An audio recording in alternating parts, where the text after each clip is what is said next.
My deep appreciation of theater history was instilled in me by Tom Empey, a college mentor to me and hundreds of others. While teaching Greek theater terms, he would grab the fabric of his slacks and say, "You see these pants? Euripides Eumenides," making light of content that could be considered rather dry and stuffy while still maintaining respect for the art, which is what I want to do with this podcast. For each episode, I invite a guest from the many paths my theater career has taken me down.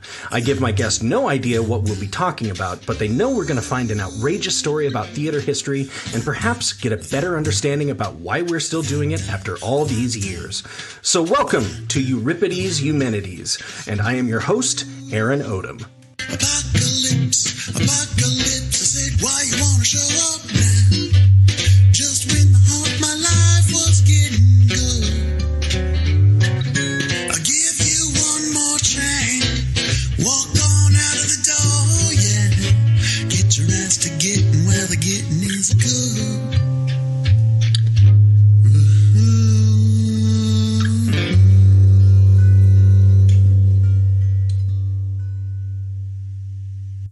Hello friends, this is Aaron Odom, your host for Euripides Eumenides. I have a couple of announcements before we begin this episode. First of all, since I'm kind of new to the podcasting game, I have gained some pretty cool friends in the podcasting industry, and one of which is a fellow podcaster whose show I've really come to appreciate. If sometimes history can be a little difficult for you to follow, I can offer some help. On the new podcast, The Life and Times of Frederick the Great, host Alec Avdikov takes listeners step by step through a particularly complex piece of European history. And, just like we do on Euripides Eumenides, Alec presents a subject with charm and humor. Never thought I'd find myself laughing out loud at the history of Frederick the Great, but I'm happy to say that Alec made me do so. Here's one of my favorite lines that I've ever heard in a podcast so far. Quote, "And have you seen the chins on those people?" End quote. Had me rolling. So, check out The Life and Times of Frederick the Great. Each episode is only about 20 minutes long, and you'll feel a lot better about your understanding of history. You can check that out, The Life and Times of Frederick the Great, pretty much anywhere you can get a podcast. Now, since I said I'm kind of new to this podcasting thing, I need to offer a bit of an apology for today's episode.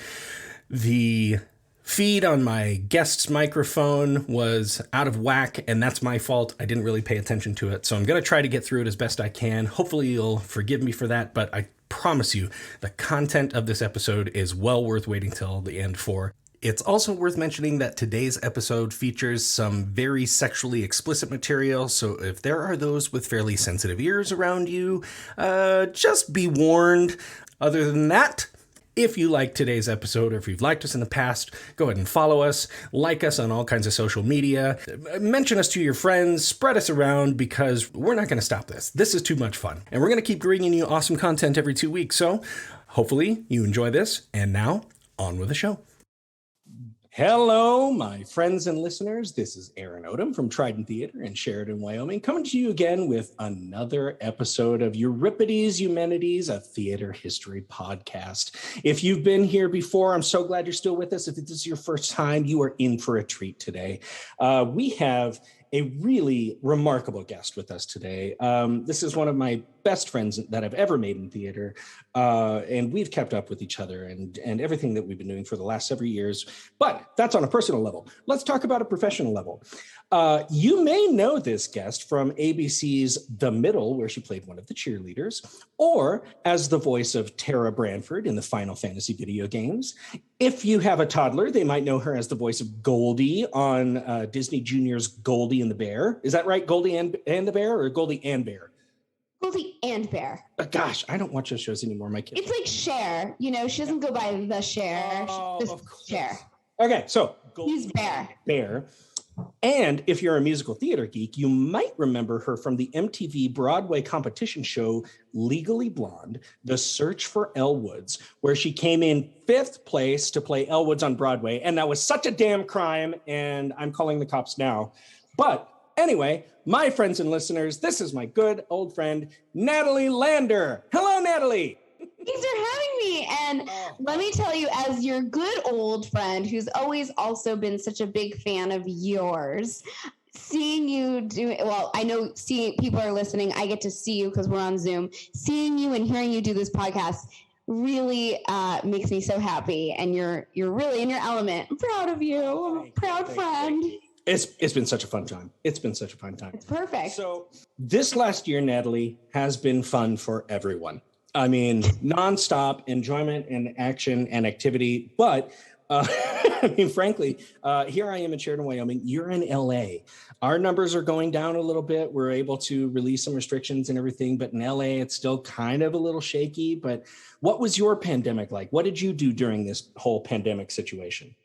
Well, I definitely ate a lot, and I did a lot of cooking, but I was able to stay creative. It was funny when the whispers of the pandemic were first beginning to happen, and the idea that we would be all at home for 2 weeks. I produced 2 videos in the first 2 weeks of quarantine because I felt so much pressure that if I didn't produce something in these 2 weeks, then I'm a total loser. And so I did 2 videos in the first 2 weeks of the pandemic, and then literally did not do a single one after that because I didn't think it would be that long. It's my understanding, though, that at least one of those went pretty viral, didn't it? Right. I did a musical parody of My Neck, My Back, Lick My Kitty, and My Back. Well, you guys can Google the song, but I changed the lyrics to sit back, relax with my Netflix and my snacks. And yes, yeah, nobody did that. I brought it up several times on this show. Like, we've had people on this show from all walks of different aspects of theater, including, acting and directing and producing as a profession, to people who are just doing it on the community level and taking care of it in their spare time and everything. And a lot of the people in the latter category, were told things like I was told, I don't know about the arts. I just don't know if that's a career choice that people can pursue. And I'm like, yeah, okay. Tell me how many shows you binge watched over the last year. And tell me we don't need a world with artists. Yeah. Right. I mean, Little Nas X can come out and do this amazing music video and everybody's talking about it. Right. I know. Right. I mean, it's true. And it's like, really, the creative arts, I think, is what got a lot of non-artist people through the pandemic. I mean, what would we do with a time without Netflix and Hulu and all the streaming services and obviously cable? And then also, if you think of short format content like, YouTube. And I mean, I watched so many things that I would never have seen before, and people were so creative. And then I got really depressed because I was like, I'll never be this good. Did you watch, speaking of feeling depressed because I'll never be that good, is I watched Bo Burnham's Netflix special called Inside. God. It's on my list. It's absolutely on my list. You're going to love it, and you're going to hate yourself. Yep. Now, the last thing you recommended to me was the podcast Dead Eyes. And I got through the first season and I loved it. So if any of you are looking for just an earworm during your work day, it's not too terribly explicit. There are a couple F-bombs dropped every now and then, but it's this great story. It's this great story about not really feeling like you've realized your potential, even though maybe you have. There's just something like lingering in the past. It's a really cool show. Dead Eyes by, what's his name? Connor Ratliff. Before we get into the episode, you have a really cool thing. So right now, I would wager to say that nostalgia is still the thing. I mean, I almost passed out the other day when I saw the He-Man trailer that's coming on Netflix, and it's going to be like a one-shot thing, and Kevin Smith had something to do with it. And I'm like, oh my God. But you have a voice role in an upcoming project that is really cool. I want you to tell me about that. I do, and it was really one of those childhood dreams come true. And it's on the new Animaniacs reboot. Oh, that's so cool. So fun. I did one episode, and it's a really fun role. I mean, I don't know if I'm allowed to say anything. They always like make you sign these really creepy NDAs that say like if you say something that they'll like literally sue you for all your money in your entire existence. So anyway, it doesn't matter. But I so nerded out on it because I was such a huge fan of that show. And the other really fun part was that I actually didn't audition for it. They just called me. That's never happened to me before. And it turns out I worked with one of the writers on a different show that I worked on, and she was like, oh, Natalie Lander would be great for this part. I was so intimidated, though, because I thought, you know, Animaniacs, like, this is such a huge show, and I didn't audition. Like, what if I do my session, and they're like, oh, we should have, like, read her first. But I think it was okay. Well, I won't say any more about it. I mean, once the series premieres, we can all look it up on IMDb and figure out where you are. It's a really fun character, and actually the character I play is kind of a parody on a pop culture figure right now in our world. I mean, will we be able to recognize that? That's the big question. There's no way you could miss it. It's not a subtle parody. That is so great. And beyond that, I mean, you still have like recurring things in video game and commercials and stuff like that. And that's just great. It's so fun for me to like see people I've worked with just pop up every now and then. You're like, oh, wow, you're in this commercial for, you know, a casino. That's amazing. So living the dream. Oh, well, speaking of living the dream.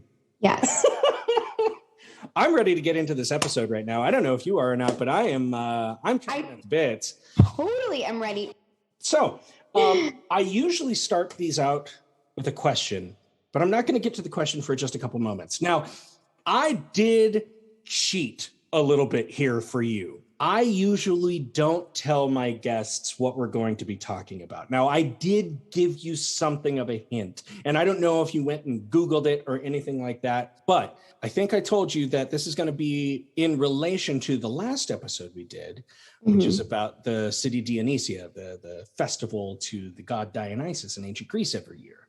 So, yeah, did you do any research on that? No. Amazing. Okay, here we go.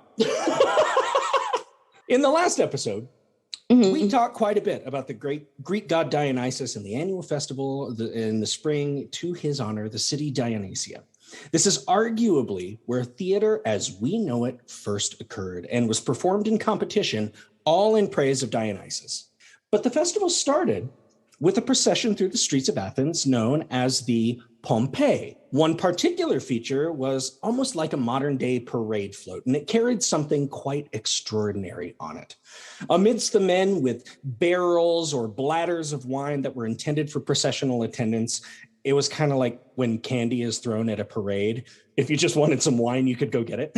Yeah. Oh, sign me up for that parade. Absolutely, right? Like, where is the Dionysian festival, please? I brought my own. Or the procession of virginal women carrying boxes or baskets on their heads with sacrificial knives intended for the animal or sometimes the human sacrifices that would take place on the theater's altar. Oh. This float was a must-have every year. I don't think I like this parade anymore. You don't like where this is going anymore? No, now I'm like, I was all in with the wine and then the virgin sacrificing thing. I'm out. Well, it's not the virgins being sacrificed. Okay. It's just they have the baskets on their heads and the baskets carry the instruments that will kill the thing that they're going to sacrifice. Cute. Okay. Yeah. See, you're yeah. Okay. All right. Cute, like a hat. Yeah. I will give you 3 guesses as to what was carried on the float. Okay. A goat? No. Well, close, but no. Like one of those half goat men guys? Ooh, we're getting closer. Yes, but there's something a little bit more specific. More specific than that?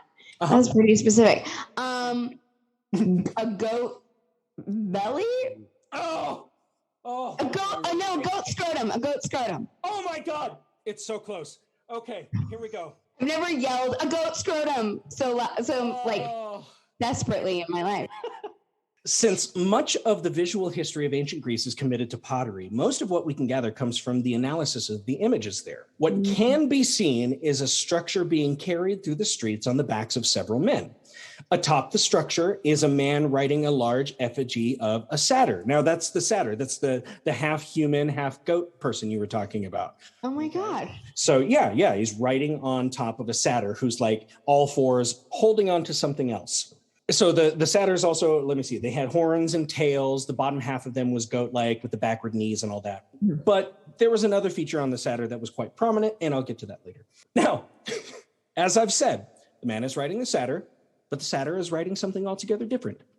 From what can be extrapolated from the vases, the satyr grasps an enormous model of a human penis from here on out known as a phallus. What? Okay. First of all, I was totally going to guess that, but I thought that's too on the nose. No way. The Greeks were so on the nose with the giant dick. No.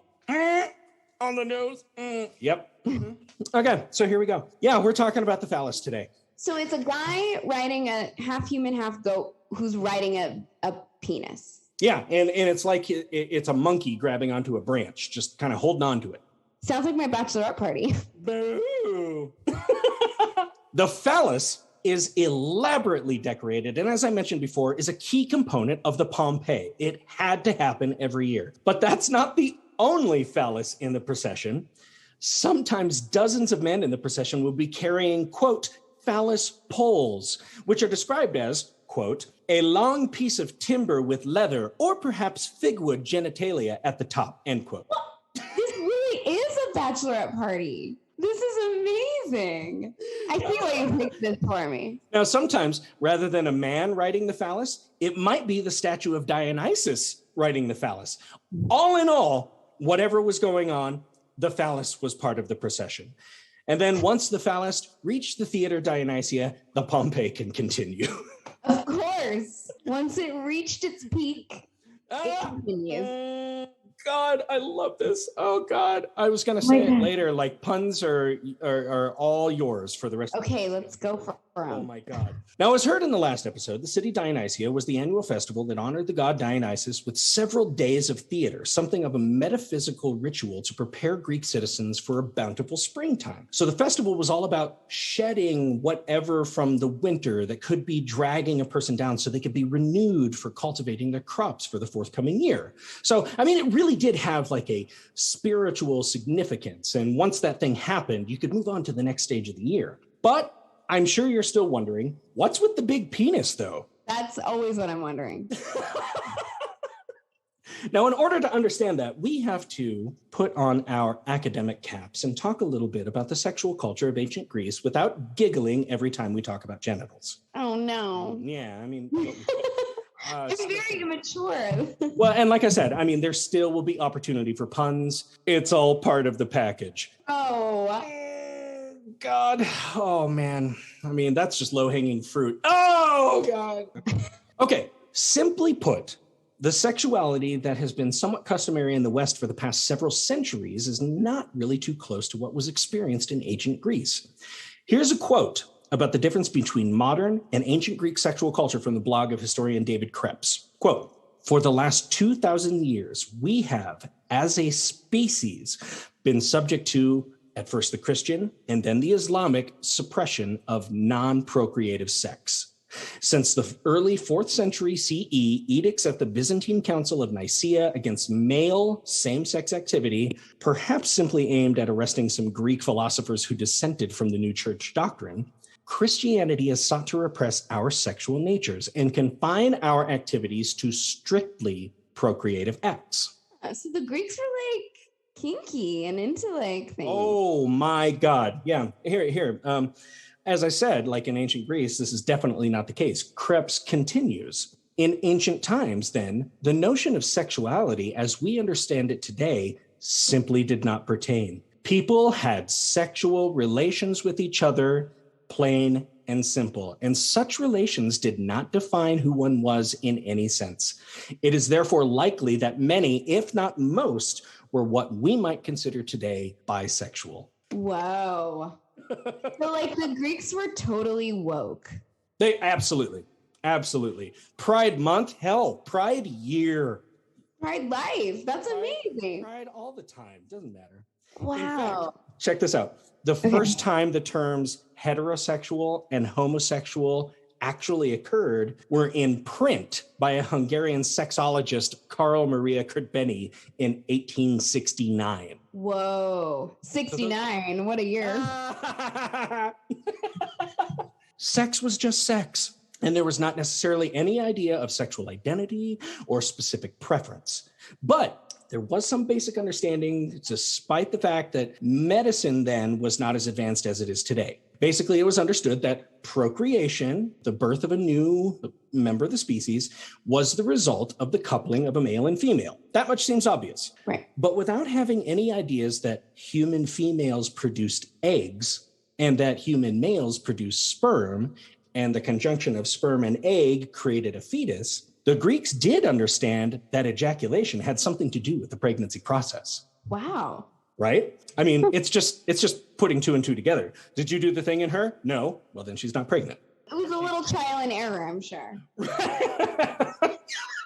Now, in order for pregnancy to happen, the Greeks understood that the male must insert his penis into the female. Therefore, according to the Greeks, there's a definite hierarchy of power of sexual activity. Since the male must penetrate and the female must receive, it is therefore understood to the Greeks that the male is more dominant over the submissive female in this understanding. So therefore, the penis as a concept was wicked important in Greek life. Wow, that's why they paraded it down the street. Oh, that's one reason. That's one reason. There are a few more. I mean, honestly, this could be where the entire idea of patriarchy began in the West. Wow. I mean, they were just like, well, it's the thing that goes in the other thing. So it's like an invasive act in a way. So that means it's more dominant and therefore more powerful, right? Wow, that is so crazy. Now, how it got there is actually something of mythology. Of course, there are some more historical ways to look at it, but the legends are so much more colorful. So, as listeners may recall from the last episode, at a young age, Dionysus was sent out into the world by his father Zeus, and he roamed all over the place. When Alexander the Great vastly expanded the Greek borders, it is said that he discovered a village in India that was named after Dionysus because he went all over the place. Oh. It couldn't have been that some sailor just went off course and, landed in India. And he's like, well, I'm going to name a town here. Right. So through Dionysus's vast travels, and that one of his godly responsibilities is fertility, some of the rites and rituals he observed on his travels may have been adapted to Greek life. In fact, and this is where you were kind of hinting earlier, boy, the Greeks sure like their dicks. In fact, some historians claim that most of the phallic imagery that's seen in Greek culture very closely resembles some of the imagery from a civilization that is called the Indus River Valley civilization, who basically inhabited the border of what is between now India and Pakistan. Oh. This civilization lasted from about 3300 BCE to 1300 BCE, whereas the Greek culture I'm referring to, known as classical Greece, mainly saw its heyday in the 5th and 4th centuries BCE. So roughly 2800 to 900 years later. Wow. Okay. So over the course of centuries, it's not difficult to see how a belief structure may have traveled the better part of 2 continents and then be adapted to another culture. But back to the phallus. Okay, yeah, of course. Oh, wait a minute. We're getting off track here. What about the dicks? Yeah, let's get back to that. Yeah. In the Indus River Valley civilization, they worshipped a god named Shiva. Shiva had the granddaddy of all phalli, and it was from his emissions that life grew on the planet. Oh, okay. He just jacked off into existence. That guy sounds like he's not fun in bed. I'll do it myself. The Shivaic legend spread west and became more associated in artwork with a motif known as the Lord of Animals. It's an image of a man holding apart 2 fighting animals of the same species. Hence how the phallus became associated with Dionysus, who was associated mainly with nature and could change into a variety of animal forms. So you see, it's like it spread from this one place. Alexander kind of took it back. It followed him very briefly. There was this art piece that you'd see in different places between the Indus River Valley and Greece at different eras. And you're like, oh, well, you can watch it almost track the map from east to west. Plus, as we learned in the last episode, while the city Dionysia was a festival primarily comprised of theatrical activity, as I was saying earlier, it's overall a festival to bring about a bountiful spring, as it takes place just when spring is supposed to be in full swing, like the latter half of March, first half of April. Therefore, the phallus of Dionysus is supposed to be associated with the emergence of new life. That makes sense. Okay, you're like, I understand this is a sexual thing and sexual activity brings about new life, so honor the pee-pee. Right. Oh, and if you needed more proof that the phallus was important to the Greeks, all I need to mention is architecture. Come on, a society in which the staple architectural component is a thick, ornate column. Mm-hmm. Yeah, it's very clear. Absolutely phallic. I won't even get into obelisks or monuments which were inspired by Greek architecture, like the Washington Monument. Big old dick. It's a big old, I'm the god of America. Okay. Okay, we get it. I just love that the Greeks were so obsessed with the phallus and the new life when really what they, it takes two to tango. Right. Egg is equally as important. No, because you could overturn that. You could just be like, listen, you will give me seed now. And there you go. Now, however, Greek sex was not always so pragmatic. I feel like it would be very smelly. I don't know. There's lots of sweat and like sand. I don't know. Make sure you have your sandals tightened because you don't know what you're going to step in. Yeah. And I'll say that, man, did those Greeks appreciate the pleasurable side of sex as well. One famous depiction is the Warren Cup. Now, this is a silver drinking cup that was discovered in the Greco-Roman age and possibly created between 5 to 15 CE. So it was named the Warren Cup after the first person who actually owned it, according to British provenance. So it's called the Warren Cup. So I'm going to try to do this. I'm going to show you a picture of the Warren Cup, and I'd like you to describe what you're going to be seeing here. Okay. Well, I see a silver goblet. Oh, my goodness. I think. Sorry, I just had to look closer. It looks like there's two gentlemen, and they're sort of like spooning, but I'm going to guess. Oh, wait, no, I think I see some buttocks and some penisage. Oh, yeah. Going towards the buttocks. Yeah, right deep in there. Yeah, this is like full penetration. Yep. Wow. Yep. He looks the guy on top looks so calm and laissez-faire about it. He's like, is it in? That's what he said. You never heard of foreplay? Yeah. And the other guy, they actually look like twins. I mean, they have the same face. Hey, you never know. I hear there's this thing where sometimes you're looking for the person that looks the most like you or is comparable to you in sexual. Yeah. I guess. Yeah, that could be. Jared and I whenever we're together, they always think we're brother and sister, like no fail. And then we're like, no, we're married. And they're like, oh, that's weird. Anyway, this is not the only imagery like this. Wow. Cups and vases and mosaics have plenty of depictions of sex acts, and we have to assume that because of their frequency, the acts are not considered out of the norm.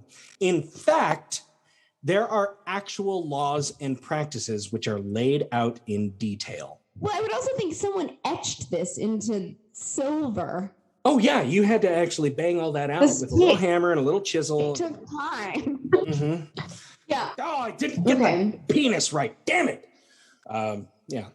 We'll just put it inside. Just put a buttock over it. It'll be fine. Yeah. Okay, now this is I'm gonna take a dark turn here for a moment. I'm just letting you know ahead of time. Okay. One such practice that is laid out in detail is the accepted practice and codified procedure of an older man being able to lawfully take a young boy as a sexual lover. Wow. Now, I want to express here and now that I do not condone the taking of young boys for sexual purposes. I am simply relaying information for the purpose of understanding the culture present at the time.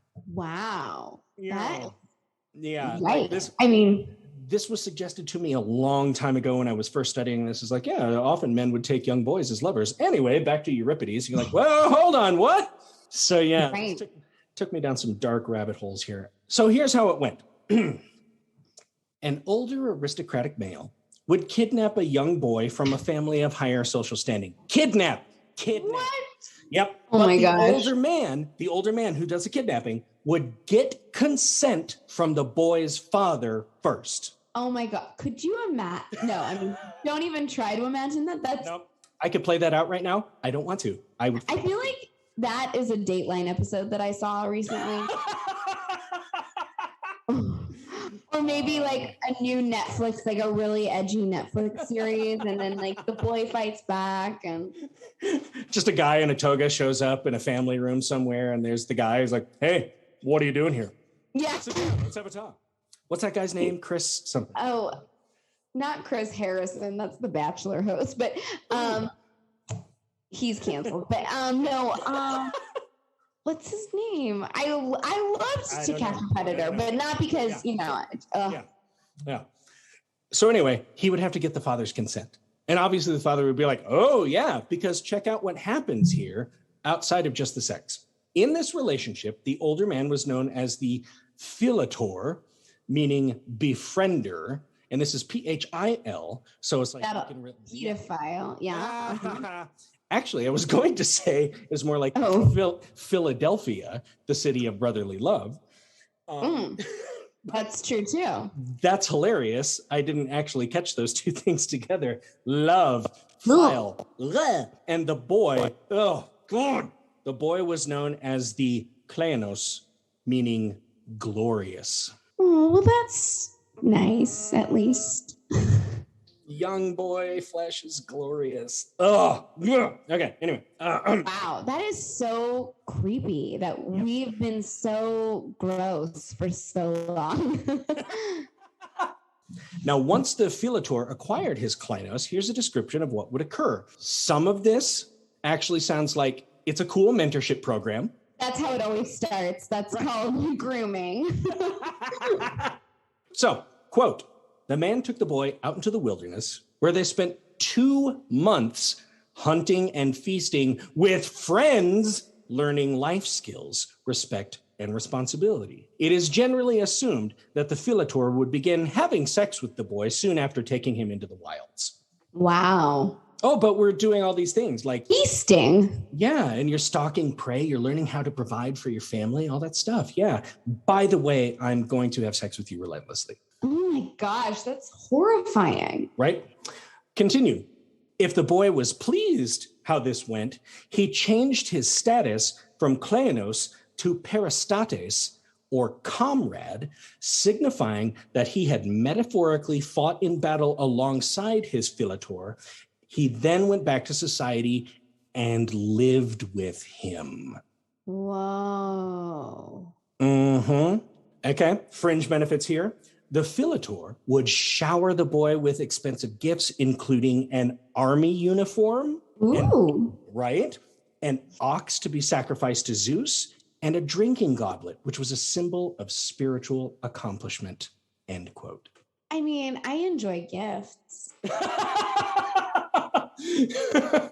You just come with me. I'll make every one of your dreams come true. And like, all I really want is an ox. You can get me a nice outfit and something to drink out of, but that's what Well, there's a price. Price paid. Let's do it. Ugh. Oh, man. Wow. Okay. Epilogue to this. Evidently, the boy could actually have control over whether or not he wanted this relationship to continue. Oh, well, that's fair. Right? But he also could have the right to denounce the philator if there was any sexual misconduct. So this was all consensual to a degree.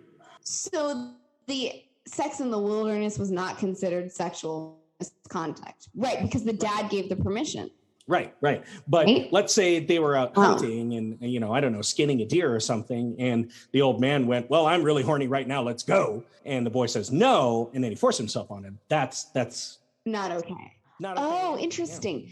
So the boys could refuse but now do you grow up knowing that this is kind of a rite of passage as a young man? Oh, Or I'm is this sure. like a secret? I'm sure. They must know that. Like as a younger boy, you've seen older boys go off into the wilderness with an older man. You're like, where did they go? Well, he'll be back in a little while. He might live with that man for a while. Wow. Okay. Yeah. And again, I'm not declaring any defense of this behavior. Those were children and they had sexual activity forced upon them. And I do not mean to glorify that behavior in any way, whether it's acceptable by law or not. No, absolutely not. And it's not funny. We're not laughing at it. No. We're not making fun of it. We think it's disgusting, but very interesting. Yeah. So, right, like I said, I am simply reporting on the culture in which the city Dionysia was in, not glorifying any kind of sexual activity for children. What I'm saying is that there was a very free sexual culture in Athens at the time, and probably throughout most of Greece. Right. Wow. But it was common at that time, like, the age of consent wasn't a thing yet. So it was probably common that when they reached, puberty, they were considered adults at that time. Right. And also people died younger, their lifespan was younger. Right. And it was my understanding that this like special relationship also granted the boy some sort of like special privileges and citizenship, because on one hand, he came from an aristocratic family and was, taken in by an aristocratic man. So it's like, he's probably going to be a citizen anyway, but this got him just a little bit more edge, I guess, as it were. That's like sleeping your way to the top. Yep, absolutely. And so then did some of these boys then go on to marry, like be with women, or are they? Oh, yeah, absolutely. Yes. And actually it was understood that if you were a citizen and you married a woman and that woman gave birth to men, they were automatically citizens. Oh, okay. Yeah. I mean, there was a lot of levels of like, are you a citizen or what kind of a person are you in the class systems, right? Yeah. Interesting. Whoa, okay. God. So, okay. Weird. Let's get away from darker topics and get back to theater. Yeah. I'm like, what does this have to do with theater? Natalie, I wanted to get you on the program to talk about taking little boys into the woods. No. I've learned a lot. I actually now know how babies are made. So thank you. Sorry for I didn't put a disclaimer on this episode. Okay. We'll add that in the show notes. Now, as I said before, the procession, the Pompeii, included the large float for the Phallus, but would also include carrying a statue of Dionysus from the temple in Athens to the town of Eleutherae, or at least they'd get on their way there. Okay. Once they got to a certain point outside the city walls, they returned the statue to Athens, where it was placed in the theater for the remainder of the festival. And this procession of the statue and the Phallus might seem excessive, but it actually is something of a reminder from Dionysian legend. Now we can go back to making fun of penis jokes. Okay, great. So, according to myth, Pegasus, the winged horse, carried this wooden statue of Dionysus to the town of Eleutherae. I couldn't figure out why. I couldn't figure out for what purpose. Okay. Just Pegasus is like, no, I'm going to get that, and took it over somewhere. Now, today, the town of Eleutherae doesn't really exist. There's a fortress there, but Eleutherae is about an hour's drive from central Athens, so it's about a 10-hour walk. Now, according to the legend, the Eleutherians brought the statue to Athens in reverence, but the Athenians did not accept the icon as an image of the god they worshipped. Well, Dionysus the god didn't appreciate that. Uh-oh. Don't want to piss him off. No, never. So after the Eleutherians left, a peculiar plague affected Athens, and only the men, and only in their private parts. Crabs? Could be. Just something. It wasn't comfortable. Chlamydia, for sure. Just something. Now, soon, the men of Athens could not take the pain anymore, so they sought the help of oracles, who were basically mystics who mysteriously could speak to the gods. Well, guess what the oracles told them to do? They said that as soon as the Athenian men could accept the divinity of the statue, the plague would be lifted. Oh, of course. Of course. And so they did, and so it was. No. Yes. Yes. What? Yep. As soon as they said that, okay, that statue is Dionysus and I love it and it's obviously divine, they were healed. You should have tried that with COVID. Therefore, the one purpose the processional phalli served was a reminder that if you don't appreciate Dionysus, your pee-pee could get infected. Oh, I see that. So every year they see it going on, like, do you worship Dionysus? Oh, hell yeah, I do. Yeah. Yeah. Gotta protect the pee-pee. Yep. However, the phallus was also associated with Dionysus in the form of his magical human hybrid attendants, the satyrs. Now, you talked a little bit about the satyrs earlier. We talked about them. They're the half human, half goat people. What else do you know about them? I don't. They probably smell too. I would imagine so. Well, Are they like really horny? Yeah, that's a way to put it. Well, the satyrs more or less ended up being the poster children for phallic imagery. So we've talked about, like I said, they're half human, half goat. So there's already a little horniness involved. Yeah, there you go. God.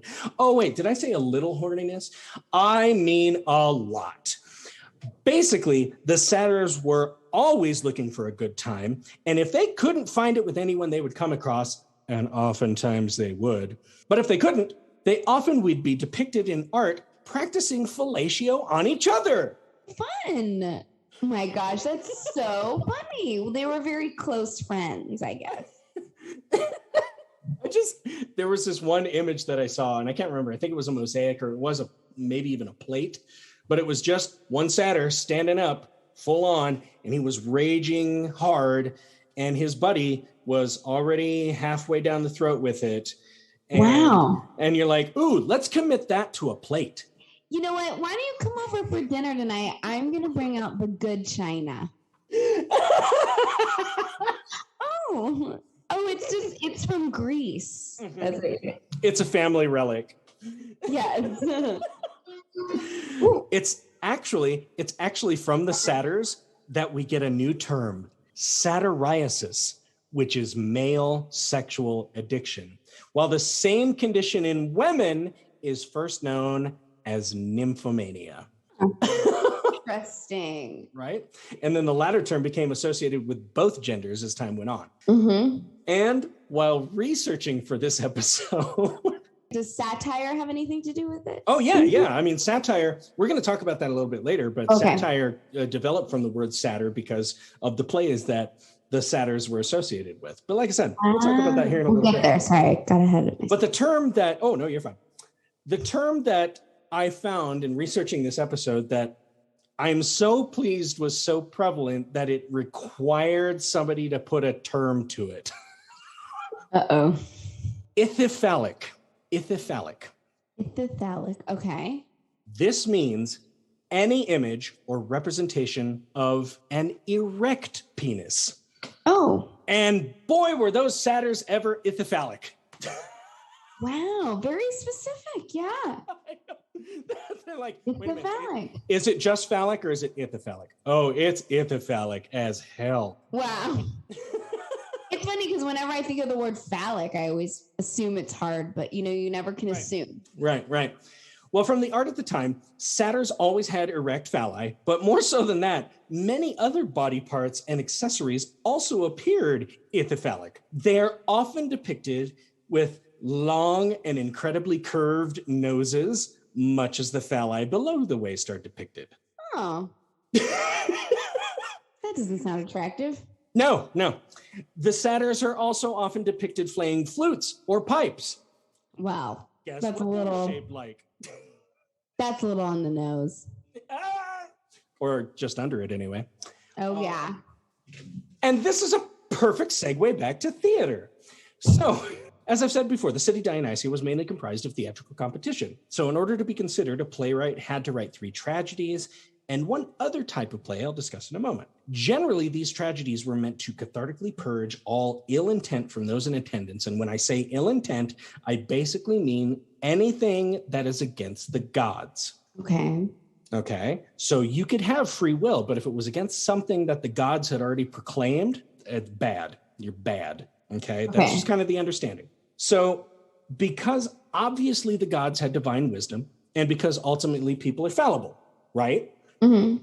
Just ask Zeus why it was okay to seduce and rape so many gods and humans. Oh, wait, don't. Oh.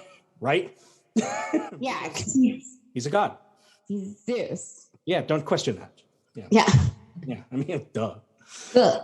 The tragedies would usually result in the complete downfall of the protagonist and therefore would be worth watching, but some heavy stuff to sift through. Now, it's not necessarily known if this was the purpose of the fourth play these playwrights were supposed to write or not, but I'm sure it served this purpose nonetheless. The fourth play was known as a satyr play and was a comedic alternative to the grimness of the tragedies. Interesting. Yeah. Okay. The satyr plays usually would mock current political or cultural situations by satirizing a story from Greek mythology, and generally would be in the same theme as the trilogy of tragedies the audience had just witnessed. So like if you had a trilogy about family line having like a particular penchant towards greed, then the satyr play would be a funny play, but still a good moral lesson about greed. Okay. Yeah, okay. Now, as you might recall, the ancient Greek tragedies would use a chorus, which was like something of a singular character, but is made up of many actors who would all speak the lines of dialogue in unison. The chorus would kind of represent the voice of the collective of people that are involved in the story. So like in Oedipus Rex, the chorus is made up the people of Thebes who are the subjects of King Oedipus. And the chorus would also have something of a leader, someone who could speak by himself, but still represented the chorus. So in satyr plays, the chorus was made up entirely of satyrs, as can be suggested. Mm-hmm. This is where the comedy part starts to come in. Okay. You see, as we've talked about before, the satyrs weren't really built of the most noble of stuff. And as I've mentioned before, yes, they were human-goat hybrid creatures and were outright lewd pretty much all the time. I like to think of them as having the same demeanor as the gremlins from the movies, but X-rated. Yeah, that's good. You throw water on them and all of a sudden they're big. But it's all about, they're just there having a good time. Like I watch the second movie with my boys all the time, and there's one who's a nudist. He's like an exhibitionist, and like a nude gremlin? Yeah, like he has his little trench coat, and like some woman comes in front of him and he flashes her. He's naked just like all the rest of the gremlins. He's just getting a kick out of it. Oh my gosh, that's so funny. I was actually really afraid of the Gremlin movie. I was too. And then the second one came out and I went, oh my God, this is actually kind of funny. This is really funny. Yeah. I should watch it now as an adult. See, there you go. The satyrs were pretty much always in various stages of being wine drunk and would always complicate the lives of the characters in the play due to their debauchery. I have a few friends like that. As we do. But perhaps the most charming characteristic of the satyrs was something I've alluded to earlier a few times. They seem to be perpetually horny. Man. We only know this because of a particular costume piece that was always worn by a satyr. Can you guess? It was a phallus. Okay. It was a wiener. It was, yeah. From what we can tell, the phallus was usually a stuffed leather sack or a roll of leather bound by rope or twine. It would be strap-on. It was a strap-on. It would be strapped in front of the actor near the belt line and would either be designed to stick straight out in all its ithyphallic glory or to dangle and flop around at will. Wow. What an odd tradition. Can you imagine that showing up to like, you got cast in a thing and you're like, on the first day, they're like, okay, here's your costume. Like, well, these are just fur shorts and you gave me this stick. It's like, oh yeah, that sticks on the front of the shorts and sticks straight out. You can chase people around with it if you want. Oh my gosh. That'd be like if we showed up to, Saturday Night Live and all the male actors had phalluses, as their costume. They're like, what? This is just how funny goes, right? Satire. Now, the chorus leader for the satyrs was always Silenus, the drunk father of the satyrs. Now, this was actually quite perfect because not only did it directly link the satyrs to Dionysus and thus the festival, but it also provided a comedic character in direct contrast to the protagonist of satyr plays. It was kind of like a straight man, funny man setup, a lot like Abbott and Costello. Yeah. Okay. Love them. Yeah, right. So satyr plays, they must have been immensely popular simply based on the number of times that they are depicted on vases. Plus, from what we can tell, they most likely were saved for the final day of play competition so the audience could leave the festival on a real high note. It was either that or a satyr play followed each trilogy of tragedies on the 3 days of play viewing. Either way, the festival would end with a good laugh. That's like when I watch something scary or something, and then I make Jared, that's my husband for anyone who doesn't know, but I make us watch like a palate cleanser, and it's usually the Penguins of Madagascar. Or so like I'm now really into this show called Waffles and Mochi, which is for actual 2-year-olds. But if we watch a murder doc, I need a good something happy. So I get it. I need to know. Programming. I need to know that the world isn't all just bad choices against the gods. Yeah, exactly. Yeah. Now, sadly, though, only one full script of a satyr play survives from antiquity. Oh, wow. Yeah. And it's a play called Cyclops by the namesake of this podcast, Euripides. Oh. And it tells the classic story of Odysseus blinding a Cyclops, but with a lot more humor. Yeah, that doesn't sound very funny. That sounds actually really mean. He only has one eye. He got him right in the eye. What a knee slapper. Now, as the story goes here, Odysseus and his men land on an island completely populated by these one-eyed giants. Turns out that these Cyclops really enjoy eating people and start picking off Odysseus's crew 2 men at a time. Wow, they're hungry. Going. Good. Oh, God, they ate 2 of us. Run. Odysseus and some of his men are able to escape to a cave where the story of the play actually begins. The whole play takes place outside the entrance of this cave. It belongs to one particular Cyclops named Polyphemus, who is the same Cyclops written about in the Odyssey. Polyphemus has a group of slaves comprised completely of satyrs who spend their days tending to a flock of the master's sheep. Odysseus and some of his men arrive at this cave and steal a little bit of food when they are discovered by Silenus and the satyrs. Okay. Okay. Yeah. Odysseus thinks quickly and offers the slaves some of the food he has just stolen and some of the wine that they have brought with them. That's very generous. Mm-hmm. Now, obviously, not being able to resist an offer of free wine, Silenus agrees to hide Odysseus here away from his master and the other Cyclopes. That's how you pronounce it. Cyclopes. However, Polyphemus soon shows up, and immediately Silenus rats him out and reveals that there are men in the cave and that they are planning to rob the Cyclops blind. How's that foreshadowing? The Cyclops demands to know the name of the man who plans to rob him. Odysseus again thinks quickly and replies, "My name is no one." Oh, well. Yeah. Wait, is that why we call is this why we call penises one-eyed monsters? Oh my God. I'm just saying. No, but if any of my listeners would like to try to connect these two things, that would be amazing. Yeah, we'll leave it up to them. Yeah. Mm-hmm. Now, so Odysseus saying, "My name is no one," doesn't do too well for Odysseus and his men. True to his cycloptic nature, Polyphemus steals off stage with 2 of the crew where he completely devours them. Oh, no. Obviously horrified by what he has just been privy to, Odysseus starts to make some plans to escape. The next scene, we see Silenus and Cyclops drinking wine together the next day, and basically trying to outdo one another on how much they can drink before they pass out. Okay. Now, I don't know what it's like to drink with a mythical one-eyed beast. I would imagine they can hold their liquor. Definitely. Yeah, I assume this because the Cyclops then forces Silenus to go back into the cave with him, probably for some forced sexual gratification. Oh, of course. Right, because you can do that. He went into the cave with the one-eyed monster. Oh my God.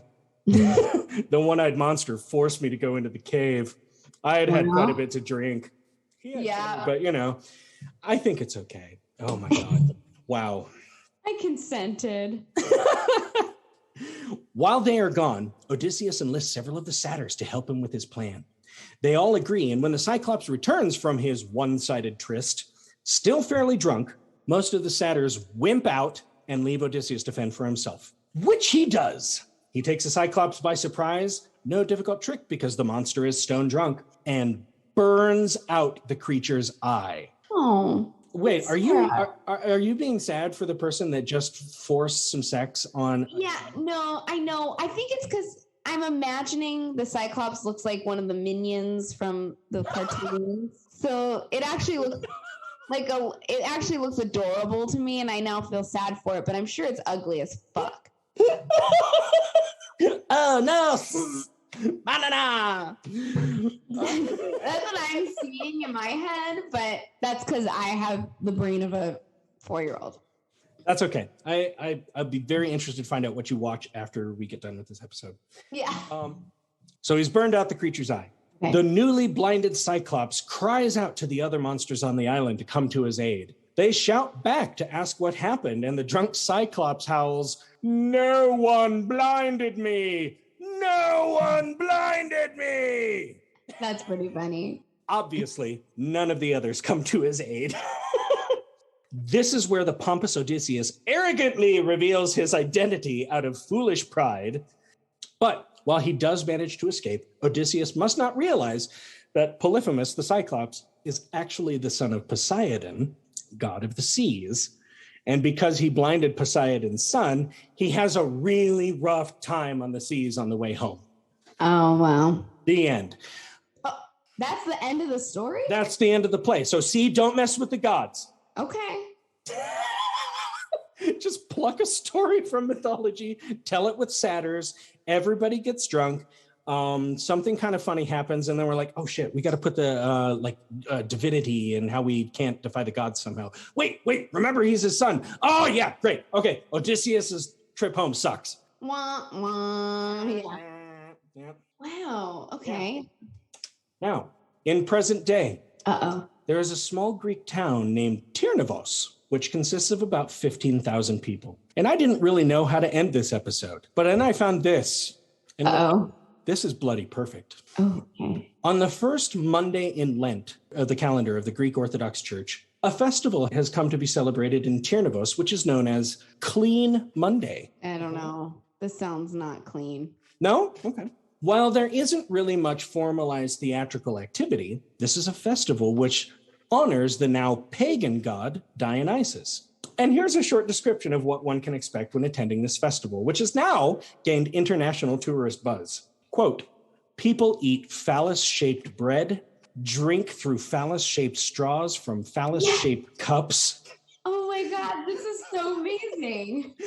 Kiss ceramic phalluses, sit on a phallus-shaped throne, and sing dirty Greek songs about the phallus. The festival symbolizes renewal and rebirth, a tradition dating back thousands of years. What? That is so amazing. Oh, come prepared. Passers-by tend to be grabbed and rocked over a pot of boiling burani spinach soup, while a ceramic penis is placed between their legs. What? They must kiss the phallus, then drink Sapporo, a strong local spirit, from its tip, and then stir the soup before they're allowed to go. What? Okay, they lost me now. Phallus kissers are rewarded with ash streaks on their faces, which presumably absolve them from having to go through the procedure again. Wow. And that is the story of the phallus. Oh my gosh, I love that. Well, it's funny. By marriage, I have a Greek cousin. So I'm going to ask her about that festival. Maybe she frequents that. I don't know. I'd be very careful about how you preface that. Listen, I was on this podcast and we had a really interesting topic. How many dicks are in your house? Yeah. Do you go to that penis festival thing? What's the soup like? Yeah. Is it pea soup? What kind of soup? Oh no, spinach soup. It was a spinach soup. Yeah. No. That actually sounds really good. I know, right? I don't know. I've been entranced by the idea that the phallus was so prevalent in Greek life. Yeah. Had to relate around the theater. And then I'm studying for the last episode, and it's like, and then they carried an enormous phallus through this town. And you're like, oh, excuse me? Yeah. It's amazing. It's so fascinating. But I mean, like, when you take it in context, it was a very freely sexual, open culture in Greece. You know, they were like, okay, yeah, I mean, sex is sex. If I'm into it, I come and talk to you and I say, are you into it? No matter what you're into or no matter what your gender is, if you say I'm into it, you can go do that thing. Yeah. You know, but also that it's like, look, we decorate this large dildo. It's probably like 20 feet long. There's a statue on it and a guy rides the statue. And that's, you know, I mean, that's like the Snoopy balloon at Macy's every year. You're like, here it comes again. Yay! Yeah, it's so funny. Oh my God. And it is funny how now, like with things like bachelorette parties, you know, you drink out of penis straws, you drink out of penis cups. Like, so it is kind of funny. And I'm sure many bachelorette parties do not know the history of the phallus. And I would take it upon myself that the next bachelorette party I am invited to, I will tell them this story, and I'm sure everyone will love it and be fascinated. You're like, okay, before we take another shot, let's all offer a prayer to Dionysus, please. Yeah, ladies, gather around. Actually, one thing that I couldn't figure out how to put it in here was, you know, just how free and open the sexual culture was in Greece. Yeah. There was a lot of suggestion that this covering we have of ourselves all the time, like, you know, bodies were bodies back then. They were like, well, you could cover it or you don't have to. I mean, you could drape a curtain over you and whatever falls out, falls out. But in an earlier Greek culture, there was some imagery of women having like this, it was almost like a corset, but then their chest could be completely bare. Oh. And like they had a dress that would come up over their shoulders, but their chest would be out. And that was just like, oh, well, that's just what she's got, I guess. And yeah, I mean, it's only become, you know, within the last, you know, couple thousand years or so that they're like, we can't see those things. Those are only for creation. And free the nipple. Right. And this whole debate about, well, women can't breastfeed in public, except for when the baby's hungry, you twit, you know. Right.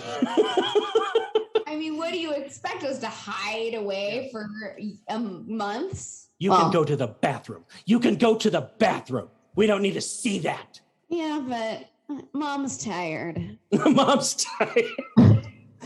Mom's tired, and let's all gather around the maypole because that has nothing to do with this story at all. Yeah.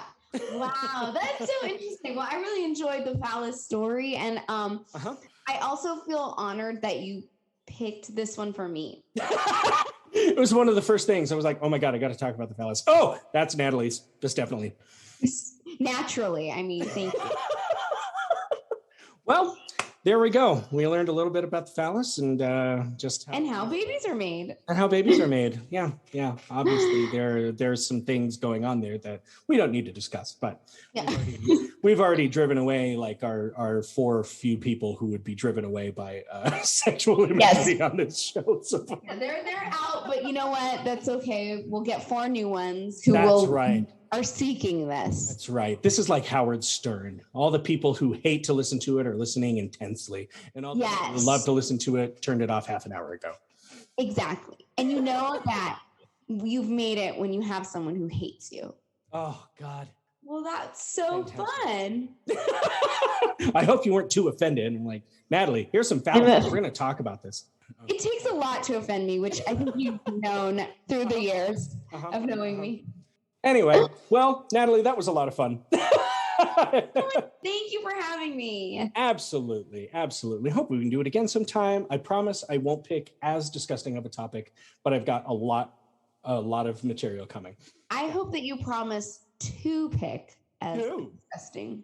That's my challenge to you.